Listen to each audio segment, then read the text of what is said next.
ओम दक्षदेताय विद्महे निर्देशाय धीमहि तन्नो लक्ष्मी प्रचोदयात् स्वाहा दक्ष तन्नो लक्ष्मी प्रचोदयात् स्वाहा अष्टादशाय विद्महे गरुडाय धीमहि तन्नो गरुड प्रचोदयात् स्वाहा महादेवी विद्महे धीमहि तन्नो दुर्गा प्रचोदयात् स्वाहा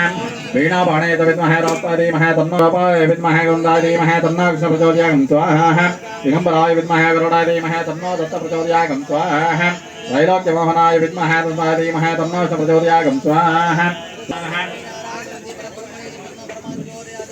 लक्ष्मीनारायण धीमहि तन्नो प्रचोदयात् स्वाहा चण्डचण्डाय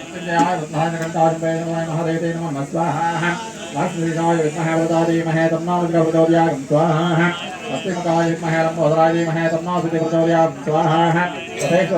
पशुपतनाय विद्महे बलदेवाय धीमहि तन्नो प्रचोदयात् स्वाहा सावराय विद्महे महादयाय धीमहि तन्नो प्रचोदयात् विद्महे महामेनाय धीमहि तन्नो प्रचोदयात् स्वाहा भस्मायुधाय विद्महे धीमहि तन्नो जल प्रचोदयात् स्वाहा परमेश्वराय विद्महे अग्नेश्वराय धीमहि तन्नो प्रचोदयात् स्वाहा पशुपतनाय विद्महे श्रवणे विद्महे रूपाय धीमहि तन्नो प्रचोदयात् स्वाहा धर्मराजाय विद्महे धर्माय धीमहि तन्नो प्रचोदयात् स्वाहा भजंगाय विद्महे गरुडाय धीमहि तन्नो प्रचोदयात् स्वाहा सुब्रह्मण्याय अग्रगण्डे विद्महे गौतमे धीमहि तन्नो चण्डी प्रचोदयात् स्वाहा सर्वमोहिने च विद्महे सदने च धीमहि तन्नो चण्डी प्रचोदयात् स्वाहा जलेश्वराय विद्महे महादेवे धीमहि तन्नो जल प्रचोदयात् स्वाहा।